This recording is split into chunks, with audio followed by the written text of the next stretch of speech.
చేత వేడిని రేపే చెలియ చేయిని చేత ఒడిలో వాలి కథలను చెప్పా రాసి పెట్టలేదు తొలి స్వప్నం కానులే ప్రియతమా కనులు తెరువుమా. హాయ్ ఫ్రెండ్స్, అందరు ఎట్లున్నారు? మంచిగా ఉన్నారు కదా? నేను కూడా మంచిగా ఉన్నా. మీ సపోర్ట్ ఉంటే ఇంకా మంచిగా ఉంటా. సపోర్ట్ ఇష్టలందరూ కూడా పేరు పేరు ధన్యవాదాలు అయితే చెప్తాను. ఇవాళైతే నేను సేమియా వెజిటేబుల్ వేసి ఉప్మా చెప్తాను. సింపుల్గా ఉంటుంది కానీ టేస్టీగా ఉంటుంది. ఖచ్చితంగా సేమియా ఉప్మా వెజిటేబుల్స్ వేసి చేయండి. పిల్లలు ఇష్టంగా తింటారు, మనకు కూడా వెజిటేబుల్స్ ఇచ్చినట్టు ఉంటుంది. ఇక్కడైతే నీళ్ళు అయితే బాగా మరిగించిన తర్వాత అందులో ఉప్పు నూనె వేసుకోవాలి. నీళ్లు మరిగిన తర్వాత మనమైతే సేమియా వేసుకోవాలి. నేను ముందుగానే సేమియాను మంచిగా నెయ్యి వేసుకోకుండా మంచిగా ఫ్రై చేసుకున్నా. ఎందుకంటే నెయ్యి వేసుకొని ఫ్రై చేసుకుంటే మనం నీళ్ళల్లో వేసి ఉడకబెడతాం కదా, ఆ నెయ్యి అంతా నీళ్ళల్లో ఉడికిన వాటర్ అంతా వెళ్ళిపోతుంది, నెయ్యి వెళ్ళిపోతుంది. కాబట్టి నెయ్యి అయితే నేను వేయకుండా ఓన్లీ మన సేమ్ అయితే ఫ్రై చేసుకున్నా. ఆ తర్వాత ప్యాన్ పెట్టేసిన తర్వాత ఆయిల్ అయితే వేడైంది. ఆయిల్ వేడైన తర్వాత పల్లీలు, శనగపప్పు, పచ్చిమిర్చి, కరివేపాకు, పచ్చిమిర్చి అన్నీ మీరు ఏం వేసుకోవాలనుకుంటే అన్నీ వేసుకోండి. వెజిటేబుల్స్ వేసుకుంటానా అది కూడా మీకు చూపిస్తా. అంతేకాకుండా మీరు తమ్నెల్ కూడా చదివారు కదా, నిజంగా మనము వ్యూస్ అత్తానయా అస్తలేవా మనకు అవసరం లేదు. మన పని మనం చేసుకుంటూ పోవాలి గంతే. నిజంగా అది లక్ అనేది ఉంటుంది కొంతమందికి. దాన్ని బట్టి వాళ్ళు ఏ వీడియో పెట్టినా ఆ లక్ అనేది అత్తనే ఉంటుంది. కొంతమందికి ఎంత కష్టపడా కూడా లక్ అనేది రాదు. అదంతే. ఇక మన పని మనం చేసుకుంటూ పోవాలి. అది ఏదో ఒకరోజు సక్సెస్ అవుతుంది, ఏదో ఒక రోజు ముందుకు పోతాం గంతే. మనం వచ్చేదాని గురించి ఆలోచించద్దు, పోయేదాని గురించి బాధపడద్దు గంతే కదా. ఒక గట్లయితే ఉంటుంది. ఇక్కడైతే నేను మాటల వాడు చెప్పడమే మర్చిపోయినా. ఇక్కడైతే పల్లీలు, శనగలు మంచిగా వేసుకున్నా, అంటే పెసరపప్పు, శనగపప్పు అవి వేసుకున్న మంచిగా ఫ్రై అయింది. జీలకర్ర, ఆవాలు వేసుకున్నా. ఆ తర్వాత సన్నగా గడి వేసుకున్న ఉల్లిపాయలు, పచ్చిమిర్చి, కావాలంటే అన్ని రకాల వెజిటేబుల్స్ వేసుకోవచ్చు. పల్లీలు, బఠానీలు వేసుకోవచ్చు, శనగలు వేసుకోవచ్చు, క్యాప్సికం వేసుకోవచ్చు, మీ ఇష్టము. చికెన్ కూడా వేసుకోవచ్చు. ఎప్పుడైనా వీలున్నప్పుడు చికెన్తో పన్నీర్తో చేసి కూడా మీకు చూపిస్తా. ఎందుకంటే పిల్లలకి ఏది ఇచ్చినా కూడా హెల్తీగా ఇవ్వాలి, మనం హెల్తీగా తీసుకోవాలి. ఇక్కడైతే నేను ఉప్పు వేసుకోలేదు, వీటి కూరగాయలు సరిపడా ఉప్పు వేసుకుంటానా. మళ్ళీ సేమ్ వేసుకున్న తర్వాత ఉప్పు కారాలు చూసుకొని వేసుకోవచ్చు. ఇక్కడ నేను పచ్చిమిర్చి వేసుకున్నా కాబట్టి మీరు చూసి కారం వేసుకోండి. అందరికీ సేమియా ఉప్మా తెలిసిందే కాబట్టి నేను అంత ఎక్స్ప్లెయిన్ అయితే ఎత్తలేను.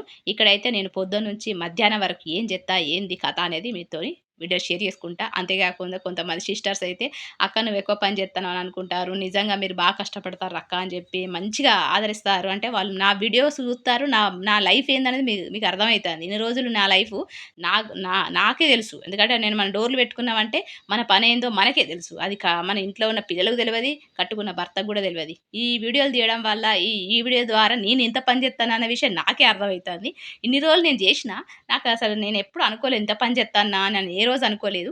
కానీ వీడియోలు తీస్తా అంటే చూస్తా అంటే అబ్బా నీకు ఇంతగానో పని చేస్తానా అనిపిస్తుంది. అంతేకాకుండా మా ఆయన కూడా అనుకుంటాడు ఈ వీడియోలు తీయడం వల్ల నీకు ఎక్కువ పని పడుతుందేమో అనుకుంటాడు. కానీ ఇవి నువ్వు రోజు చేస్తానన్న విషయం నాకు తెలియదే. నిజంగా ఇన్నిగానో వంటలు చేస్తాను, ఇంతగానో పని చేస్తాను అంటాడు.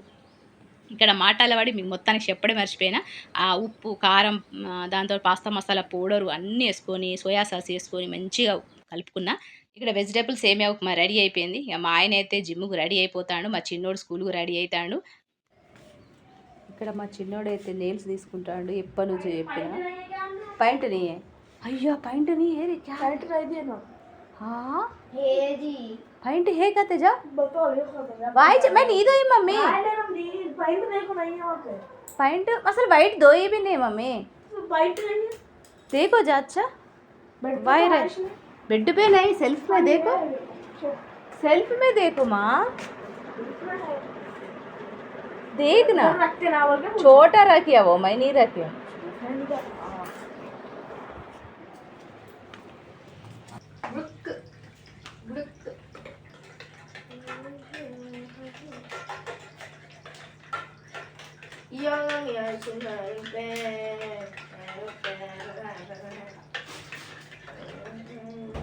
है कभी मिला दे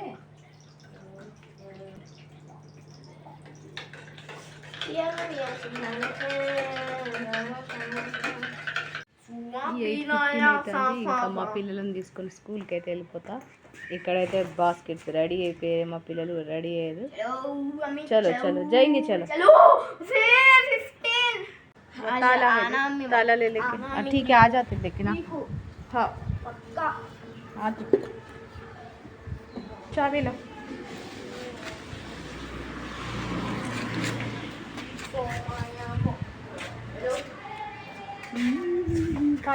ఇక్కడ పావుదక్క 9 అవుతుంది. పిల్లల్ని అయితే డ్రాప్ చేసి వచ్చిన. నాకైతే ఆకలి అవుతుంది. పొద్దున 5:30కి అట్లా లేచిన. అప్పటి నుంచి ఏం తినలేదు. ఇక్కడైతే నేను సేమియా వేసుకున్నా కదా, ఆ సేమియా అయితే వేడి చేసుకొని నేను ఫస్ట్ అయితే తింటా. ఆ తర్వాత మా ఆయన వచ్చిన తర్వాత మళ్ళా వేరే ఉంటాయి కదా జ్యూస్ అవి చేసి పెడతా. నాకు ఇలా కొంచెం నైట్ కూడా ఎక్కువ తినలేదు. అందుకే నేను ఎక్సర్సైజ్ చేసిన తర్వాత ఎంతో కొంత వార్మప్స్ అవన్నీ చేసుకున్న తర్వాత తింటా. అంతలోపు అయితే ఇవి కొంచెం వేడి చేసుకుంటా. ఇది వేడి చేసుకొని ఇది తిన్న తర్వాత ఇంకా కర్రీ అయితే చేయలేదు. రాడిష్ కర్రీ చేద్దాం అనుకుంటానా. పిల్లల కోసం అయితే నేను పప్పు చేసిన, పప్పు తినేసిర్రు. అంటే పప్పు తీసుకొని వేరు టిఫిన్ బాక్స్లో పెట్టిన. ఇక్కడ మా కోసం అయితే రాడిష్ కర్రీ చేస్తాను. ఇక్కడైతే ఇది వేడయ్యే లోపు నేను కొద్దిసేపు ఎక్సర్సైజ్ చేసుకుంటా, వార్మప్స్ అవన్నీ కూడా. ఎందుకంటే ఖచ్చితంగా మనం ఎక్సర్సైజ్ మన ఇంట్లో చేసే పనులు ఎక్కువ అనుకుంటారు, కానీ మనం ఇంట్లో చేసిన దానికన్నా మనం ఎక్సర్సైజ్ చేసింది ఎక్కువ. ఎందుకంటే మనం చిన్నగా ఉన్నప్పుడు మన అమ్మ నాన్నలు బాగా అమ్మలు అయితే బాగా కష్టపడేటోళ్ళు. వాళ్ళు కష్టపడేంతమైతే మనం ఏం కష్టపడతలేము. వాళ్ళు ప్రతి ఒక్కటి చేతులతోనే కాళ్ళతోనే అంటే ఒంటి పనులే ఎక్కువ ఉండేవి. కానీ ఇప్పుడు అన్ని మిషన్స్ అయిపోయినాయి. కానీ మనకి ఇదే ఎక్కువైపోతుంది. నడుము నొప్పులు, కాళ్ళ నొప్పులు మనకత్తాని. అంటే అట్లున్నది అన్నట్టు ఇప్పుడున్న జనరేషన్. ఇంకా పోతాండి ఇంకా జనరేషన్ ఎట్లయితుందో ఏమో. మొత్తానికే ఇక ఏమంటారు, అసలు పని మిషన్ రోబో వాళ్ళని పెట్టుకుంటారు. అంటే రోబో మిషన్స్ ఉంటాయి కదా, అవి పెట్టుకుంటారు కావచ్చు ఇక పిల్లలు. ఇక్కడైతే నేను కొద్దిసేపు ఎక్సర్సైజ్ చేసుకుంటే ఇది లో ఫ్లేమ్లో పెట్టుకొని వేడి చేసుకుంటాను. ఇక్కడైతే ఒక 20 మినిట్స్ ఎక్సర్సైజ్ చేసిన. ఇక ఆ తర్వాత నేనైతే సేమియా అయితే తింటాను, వెజిటేబుల్ సేమియా. ఇవాళ తొందరనే తింటాను. ఎప్పుడు కానీ మా ఆయన తిన్న తర్వాత తినేదాన్ని. కానీ ఇవాళ అయితే కుదరలేదు. నాకు నైట్ కూడా నేను లంచ్ చేయలేదు, డిన్నర్ చేయలేదు. అంటే చేసినా కానీ తక్కువ చేసిన, ఒకటే రొట్టె తీసుకున్నా. అంటే నాకు మిర్చి బజ్జీలు చేసేసరికి అది తినేసరికి నాకు డైజెషన్ కాలేదు. అందుకని చెప్పి నేను ఎక్కువ ఆయిల్ ఫుడ్ అయితే తినా. అది మీరైతే చూస్తూనే ఉన్నారు వీడియోస్. నేను మిర్చి బజ్జీలు తిన్నందుకు నైట్ డిన్నర్ ఏం చేయలేదు. ఇక అందుకే పొద్దున ఇప్పుడు తింటా, లేకపోతే మా ఆయన వచ్చిన తర్వాత మా ఆయన తిన్న తర్వాత తినేదాన్ని. ఇక్కడైతే నేను పన్నీర్ కర్రీ చేసిన. ఎందుకంటే ఇక రాడిష్ చేద్దాం అనుకున్నా, కానీ రాడిష్ చేస్తే ఇప్పుడు లేట్ అవుతుంది కట్ చేయడము, దాన్ని కుక్ అవ్వడం లేట్ అవుతుంది అని చెప్పి పన్నీర్ కర్రీ అయితే చేసిన. ఇక మా ఆయన కోసం పన్నీర్ కర్రీ, ఇది నాకు మా ఆయనకు. అంటే ఇట్లా కొంతమంది అయితే అన్నారు, అక్క నువ్వు అక్క బాగా పని చేస్తాను అక్క అని అంటారు కదా. అది నేను రోజు చేసే పనే, ఇంకా మీకు చూపిస్తలేను. ఇంకా పనులు బాగుంటాయి. అంటే వంటలే కాదు, ఇంటి పని వంట పనితో పాటు ఇంక ఎక్స్ట్రా వంటలు చేస్తూనే ఉంటా. కానీ మీకు చూపించేది కొన్ని మాత్రమే. కొంతమంది అంటారు పాపం, ఒక సిస్టర్ అయితే నీకు వ్యూస్ వస్తలేవు కదా, ఇంత హెవీ వర్క్ చేయక సిస్టర్ అని చెప్పి మంచి ఒపీనియన్తో అంటారు. అంటే నా గురించి ఆలోచిస్తారు. కానీ ఏంటంటే ఇక మన పని మనం చేసుకుంటూ పోవాలి. నేను రోజు చేసే పనే మీకు చూపిస్తాను అంతే. నేను వీడియో కోసము ఛానల్ కోసం అయితే సపరేట్గా వీడియో అంటే వంటలు అయితే ఎత్తలేరు. నేను చేసే పని మీకు చూపిస్తాను. ఇట్లనే ఉంటుంది ఇంట్లో పని రోజు. మీకు ఇప్పుడు చూస్తానే తెలుస్తుంది కదా నేను ఇంట్లో పని ఎంత చేస్తా అన్నది. కానీ వీడియోస్ కోసం మాత్రం అయితే నేను వంటలు చేస్తలేను. ఫస్ట్ నుంచి ఇట్నే చేసేదాన్ని. పని ఎక్కువనే పెట్టుకుంటున్నామో మరి అవుతుందో తెలియదు, కానీ పని అయితే ఉంటుంది. అంటే నలుగురికి 4 రకాల ఫుడ్డులు. మా చిన్నోడు వచ్చి ఒకటి చేయమంటాడు, మా పెద్దోడు వచ్చి ఒకటి చేయమంటాడు, మా ఆయన ఒకటి చేయమంటాడు. రొట్టెలు, ఆ రొట్టెలలో మాకు జొన్న రొట్టెలు అయితే మా పిల్లలకు, గోధుమ రొట్టెలు, రాగి రొట్టెలు ఇట్లుంటుంది అన్నట్టు. ఇక్కడైతే పన్నీర్ కర్రీ అయితే రెడీ అయిపోయింది. సింపుల్గా 5 నుంచి 10 నిమిషాలు అయిపోయింది. ఏమీ లేదు, ఉల్లిపాయలు కొంచెం పెరిగేసి చేసిన సింపుల్గా. ఇక్కడ మా ఆయన అయితే ఏదో మోటార్ అయితే పని చేస్తలేదని చెప్పి ఆ మోటార్ చెక్ చేద్దామని వేయండు. జిమ్ నుంచి వచ్చిన తర్వాత పాలు తీసుకొచ్చాడు. పాలు అయితే వేడి చేస్తాను. ఇంకా ఇక్కడ ఉప్మా అయితే తినలేదు, ఉప్మా వేడి చేసి ఇస్తా. దాంతోపాటు ఒక యాపిల్, ఇక్కడ యాపిల్ అయితే తీసుకున్నా. ఇద్దరం ఒక్కొక్క యాపిల్ అయితే తినేస్తాం. ఒక సిస్టర్ అయితే గిన్నెగా ఆపిల్ తీసుకొచ్చిండి. ఏందక్క మీరు ఆల్రెడీ వంటలు చేస్తారు కదా, మస్తు వంటలు చేస్తారు, మీరు అన్ని రకాల స్వీట్స్ అవన్నీ కూడా చేస్తారు కదా, ఇంకా ఫ్రూట్స్ ఎందుకు అక్క అని అన్నారు. అంటే ఇక మా ఆయన తీసుకొస్తే ఇక తీసుకొస్తాడు అంతే. ఇక ఒకటేసారి బనానాలు తీసుకొస్తాడు, ఒకటేసారి ఒక 2-3 డజన్లు తీసుకొస్తాడు. ఇట్లా మా ఆయనకు అది అలవాటు అన్నట్టు. ఇక అద్దు అంటే ఇక మరి దాని జోలికి పోడు సంవత్సరం దాకా. మళ్ళీ తీసుకురమ్మని బతిమాలతో కానీ తీసుకురాడు. ఇక అది అట్లయితే ఉంటుంది. ఇట్లయితే నేనొకటి మా ఆయన ఒకటి యాపిల్ ఆగాయే హోగాయ काम हाँ ठीक है चलो गरम करना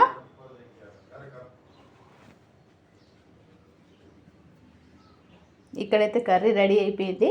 పని అయితే అయిపోయిందట. నేనైతే తీసి పక్కన పెడతా. ఇదైతే వేడి చేస్తా అంతలోపు. మాకు బోరులా నీళ్ళు ఉన్నాయి కానీ ఏదో కెపాసిటర్ అయితే పాడైపోయిందట. దానివల్ల బోర్ నీళ్ళు అయితే ఎక్కుతలేవు. మంచినీళ్ళు తాగే నీళ్ళు ఎక్కించినాము ఇన్ని రోజులు, ఒక 2 రోజుల నుంచి. ఇప్పుడైతే నీళ్ళు బోర్ది కెపాసిటర్ పోయిందట. ఆ కెపాసిటర్ అంతా కూడా చెక్ చేసుకొని వచ్చిండు.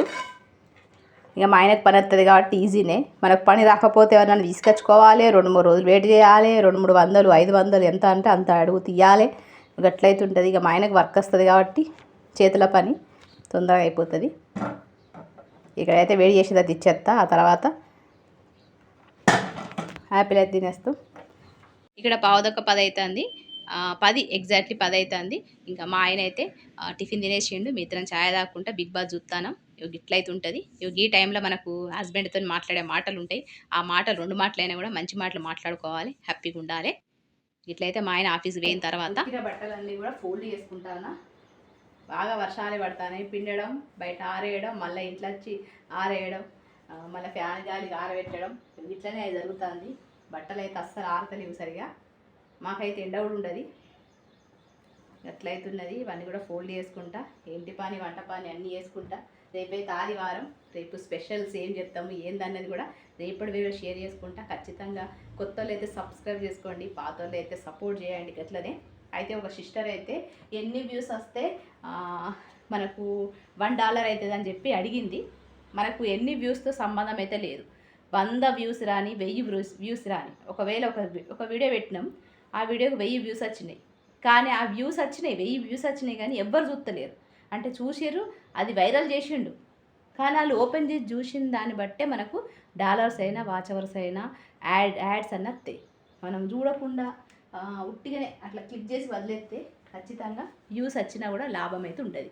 100 మంది వ్యూస్ చూసిన, 100 మంది వ్యూస్ వచ్చిన ఒక వీడియోకు ఆ వీడియో ఎండింగ్ వరకు చూస్తే ఖచ్చితంగా వాచ్ అవర్స్ వస్తుంది. ఆ వాచ్ అవర్ నచ్చిన దాన్ని బట్టి మనకు వ్యూస్, దాంతోపాటు యాడ్స్, దాంతోపాటు మనకు డాలర్స్ అనేవి యాడ్ అవుతుంది. ఇక్కడ డాలర్స్ అంటే మీరు అనుకుంటారు, డాలర్స్ అంటే వాచ్ అవర్స్కు డాలర్కు కూడా సంబంధం ఉండదు. మన వీడియో మీద యాడ్స్ వస్తాయి కదా, వాటితోనే మనకు డాలర్స్ అనేవి యాడ్ అవుతాయి. ఇది గుర్తుపెట్టుకోండి. మనకు మానిటైజేషన్ కాకముందుకు మనకు వాచ్ అవర్స్ కంప్లీట్ కావాలి కదా, 4000 వాచ్ అవర్స్. అప్పుడు అట్లుండే కదా. ఇప్పుడు అట్లా కాదు. వాచ్ అవర్స్ కాదు ముఖ్యం. ఆ వీడియో చూస్తారు, ఆ వీడియో మధ్య మనకు యాడ్స్ వస్తాయి కదా, యాడ్స్ అవే మనకు రెవెన్యూ అనేది. అంటే మానిటైజేషన్ అయిన తర్వాత మనకు రెవెన్యూ అంటే మనీ అన్నట్టు, శాలరీ అన్నట్టు. ఎక్కడైతే మనకు యాడ్స్ వస్తాయో దాంతోనే మనకు రెవెన్యూ అనేది యాడ్ అవుతుంది. ఇంకేమైనా డౌట్లు ఉంటే అడగండి. అంతేకాకుండా నిజంగా మనం యూట్యూబ్ పెట్టినాం కదా, యూట్యూబ్ పెడితే ఖచ్చితంగా మంచి చెడు అన్ని విషయాలు తెలుస్తానే. అంతేకాకుండా కొత్తోళ్ళు, మన దోస్తులు, ఎక్కడో ఉన్న వాళ్ళు మనతోని పరిచయం అవుతారు.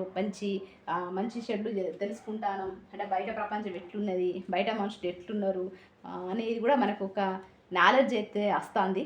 యూట్యూబ్ వల్ల చెడు ఏం జరుగుతలేదు, ప్రతి ఒక్క మనిషికి మంచి జరుగుతుంది. ఇలాంటి యూట్యూబ్ మనకి ఎప్పుడు మనతో ఉండాలంటే ఖచ్చితంగా వీడియోస్ పెట్టాలి. కొంతమంది అయితే వీడియోస్ అంటే వ్యూస్ రాకపోయినా వీడియోస్ పెడతారు అని అంటారు కదా. వ్యూస్కు మనకు సంబంధం లేదు. మనం ఇంట్లో పని మనం చేసుకుంటాను. వాళ్ళు చూడకపోని చూస్తారు, లేకపోతే లేదు. ఈరోజు కాకపోతే రేపైనా వైరల్ అవుతారు. ఎవరైనా ఫస్ట్ నుంచే స్టార్ట్ అయ్యారు కదా, ఫస్ట్ 0 నుంచే స్టార్ట్ అవుతారు. మనం అది ఫేస్ కనిపించకుండా మనం వీడియోలు తీస్తాం కాబట్టి కొంచెం సక్సెస్ కావడానికి, కొంచెం ముందుకు పోవడానికి కొంచెం టైం పడుతుంది కదా. ఇక అందుకని చెప్పి నేనైతే చేసుకుంటూ పోతానా. ఎట్లయితున్నది. మనకైతే $10 కావాలి. $10 అయిన తర్వాత మనకి యాడ్సెన్స్ పిన్ అనేది వస్తుంది. కొంతమందికి నెలలు అయిపోతుంది, కొంతమంది 2 నెలలు పడుతుంది ఆ $10 కావడానికి, కొంతమందికి 6 months పడుతుంది, కొంతమందికి 2 రోజుల్లో అయిపోతుంది. వైరల్ అయిన దాన్ని బట్టి, చూసిన దాన్ని బట్టి, మన వీడియో నచ్చిన దాన్ని బట్టి ఉంటుంది. ఇక్కడైతే బట్టలైతే మొత్తం ఫోల్డ్ చేసుకున్నా. ఇక ఆ తర్వాత కిచెన్‌లోకైతే పోయి మొత్తం గిన్నెలైతే క్లీన్ చేసుకొని, మంచిగా తోమేసుకొని కిచెన్‌నైతే నీట్‌గా పెట్టుకుంటా. ఒక 2 గంటలే ఉంటది. మళ్ళా తర్వాత 3:30కి మా చిన్నోడత్తడు. మళ్ళా కిచెన్ మళ్ళా సేమ్ ఎట్లున్నదో గట్లనే అయితది. ఇగ ఉన్నంత సేపన్నా నీట్‌గుంటది గంతే. ఇగో గిట్లయితున్నది. అయితే నేను యూట్యూబ్ స్టార్ట్ చేసినప్పుడు నాకైతే బాగా మంది పరిచయమయ్యిండ్రు. అప్పుడు నాకు అంటే ఆళ్ళకు యూట్యూబ్ లేకుండే. యూట్యూబ్ లేనోళ్ళే నాకు పరిచయమయ్యారప్పుడు. ఇప్పుడైతే యూట్యూబ్ ఉన్నోళ్ళు, ఛానెల్ ఉన్నోళ్ళు మాత్రమే నాకైతే రోజు మంచిగా వీడియోలు చూడడం, సపోర్ట్ చేయడం. వాళ్ళతో పాటు యూట్యూబ్ ఛానెల్ అంతా ఫస్ట్ నుంచి నన్ను ఫాలో అయ్యేటోళ్ళు కూడా ఉన్నారు. తక్కువ మందున్నారు. ఎప్పుడైతే నా స్టోరీ అయిపోయిందో అప్పుడు ఎళ్ళిపోయారు వాళ్ళు. కానీ కొంతమంది మాత్రం ఇంకా టచ్‌లోనే ఉన్నారు. అట్లనే ఒక సిస్టరు నాకు ఫస్ట్ నేను యూట్యూబ్ స్టార్ట్ చేసినప్పుడు నాతో మంచిగా సపోర్ట్‌గా ఇట్లా చేయండి అక్క, అట్లా చేయండి అని చెప్పి కొంచెం సజెషన్ ఇచ్చేది. అయితే ఆమె సడెన్‌గా కొన్ని సంవత్సరం అయితాంది. సంవత్సరం నుంచి నాకైతే అసలు ఆమె నాకు మెసేజ్ లేదు, ఏం లేదు. కానీ ఇలా పొద్దున లేవగానే నేను యూట్యూబ్ ఆన్ చేసిన. అంటే వైటీ స్టూడియో ఆన్ చేయగానే, ఓపెన్ చేయగానే నాకైతే మెసేజ్ కనపడ్డది. "అక్క నేను గుర్తున్నానా? నేను మీ ఛానెల్‌లో స్టార్టింగ్‌లో నేను మెసేజ్ పెట్టేదాన్ని" అని చెప్పి నేను అందరియి గుర్తుపెట్టుకుంటా. ఖచ్చితంగా మీరు మర్చిపోతారేమో గానీ నేను మర్చిపోను. ఎందుకంటే మీరు పెట్టిన మెసేజ్‌లు నా దాంట్లో ఉంటాయి. మీరు ఒక మెసేజ్ పెట్టిర్రంటే దాని కింద మీరు ఎప్పుడు పెట్టిర్రు, ఏ ఏ వీడియోకి పెట్టిర్రనేది వాటి కింద ఉంటది కాబట్టి నేను మంచిగా గుర్తుపెట్టుకుంటా. మీరు మర్చిపోతారు కావచ్చు గానీ నేనైతే మర్చిపోను. అట్లా మెసేజ్ అయితే పెట్టింది. నేనైతే మస్తు హ్యాపీగా ఫీల్ అయినా. అంతే గాకుండా ఆమె ఇప్పుడు 9 మంత్స్ ప్రెగ్నెంట్ అంట. పాపనో, బాబో మంచిగా జరగాలే నాకు డెలివరీ అని జెప్పి బ్లెస్సింగ్స్ అయితే అడిగింది. నాకైతే మంచిగా అనిపిచ్చింది. నిజంగా నా నా నా బ్లెస్సింగ్ కోసం ఎదురు చూసేటోళ్ళు ఉన్నారా ఈ భూమి మీద అనిపిచ్చింది. ఎందుకంటే నన్ను ఎట్లున్నావు అని అడిగే మనుషులే లేరు నాకు. మీరనుకుంటారు గదా! మీ అమ్మ, మీ నాన్న దగ్గరేరు గదా! సిస్టర్ ఇంకేంది అనుకుంటారు గదా! నేను చెప్పినా గదా! వాళ్ళు నా దగ్గరికి రారు. నేను వాళ్ళ దగ్గరికి పోను. ఇప్పటికి ఈ రోజు వరకు నేను ఫోనే జేయలేదు. ఆ రోజు మాట్లాడిన మాటలు ఆళ్ళ పిల్లల గురించి అంటే మా అమ్మ వాళ్ళ పెద్ద కూతురు, కొడుకు గురించి చెప్పింది. నా గురించి కూడా బాధపడ్డది. "నీకు ఇగ రిటైర్డ్ అయిన పైసలు నీకియ్యరు బిడ్డ" అని చెప్పి మంచి చెడులు అడిగిద్ది. కానీ ఎంతైనా గూడా మన అమ్మనాలు చూసిన అబ్బాయిని చేసుకుంటే అల్లుడు అనే ఒక అచ్చుడు, అల్లుడు అన్న ఒక ప్రేముంటది. అచ్చుడు పోడుంటది. మనవలు, మనవరాళ్ళ మీద ఇష్టాలుంటాయి. కానీ నేను ఇష్టపడి పెళ్లి చేసుకున్న. అందులో కులం, మతం వేరు గాబట్టి మా అమ్మ నాన్న అంతా నన్ను ఇష్టపడ్డా గూడా, నన్ను యాక్సెప్ట్ చేసినా గూడా మా ఇంట్లో మా అక్క, మా అన్న దగ్గర తీసుకోరు గాబట్టి ఆ ప్రేమ అనేది లేదు. నా పిల్లలు గూడా ఇంతవరకు చూడలేదు. వాళ్ళని గూడా ఎంత దగ్గర తీసుకున్నా గూడా వాళ్ళైతే మా అమ్మ నాన్నలు అచ్చుడు పోడుండది. నా పిల్లల్ని వాళ్ళ పిల్లలు వాళ్ళ మనవరాలు లెక్క, మనవళ్ళ లెక్క నా పిల్లలనైతే యాక్సెప్ట్ అంతగా చూసుకోరు. ఎందుకంటే చూడనియ్యరు గదా! ఉన్నవాళ్ళు మా అక్క, మా అన్నయ్య చూడనియ్యరు. కాబట్టి ఎట్లైనా కష్టమే. మన అమ్మ నాన్న చూసిన అబ్బాయిని చేసుకుంటే వేరే విషయం. మన ఇష్టం వచ్చినట్టు మనం ఇష్టం వచ్చిన వ్యక్తిని చేసుకుంటే అది వేరే విషయం.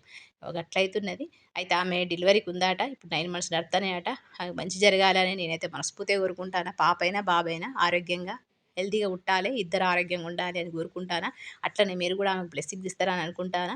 ఇట్లా నన్ను బ్లెస్సింగ్స్ ఇయ్యమని అడిగేటోళ్ళు ఉన్నారంటే నేనైతే బాగా ఆనందపడతాను. ఇంతకన్నా అదృష్టం ఏముంది చెప్పండి.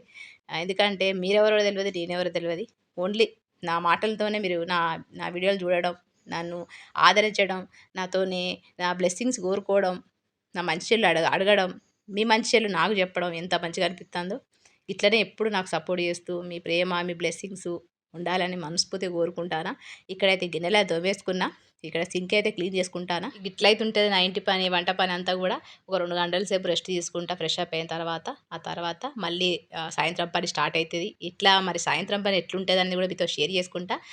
గట్లయితే ఉంటది. నిజంగా జాబ్ చేసే లేడీస్‌కి మాత్రం నిజంగా వాళ్ళకి హ్యాట్స్ ఆఫ్ చెప్పాలి. ఎందుకంటే నిజంగా గ్రేట్ వాళ్ళు. మనం ఇంట్లుండి పని చేస్తాంటే మన నడుము నొప్పో, కాళ్ళ నొప్పులు వత్తాన్నాయి. కానీ వాళ్ళు కొన్ని బస్సులెక్కాలంటే బస్సులెక్కాలి, ఆటోకి పోవాలి, బండి నడుపుకుంటా పోవాలి, పిల్లలను డ్రాప్ చేయాలి, వాళ్ళు పోవాలి, జాబ్ చేయాలి, మళ్ళీ ఇంటికి రావాలి, ఇంటి పని చేయాలి, మళ్ళీ భర్తను చూసుకోవాలి. ఇవన్నీ చేసింది ఒక ఎత్తయితే మళ్ళా భర్తను చూసుకోకపోతే ఇంకా అదొక పెద్ద తలనొప్పే. ఎందుకంటే ఎన్ని కష్టాలున్నా, ఎన్ని బాధలున్నా, ఎన్ని నొప్పులున్నా భర్తను చూసుకోకపోతే అదొక పెద్ద పరేషానే.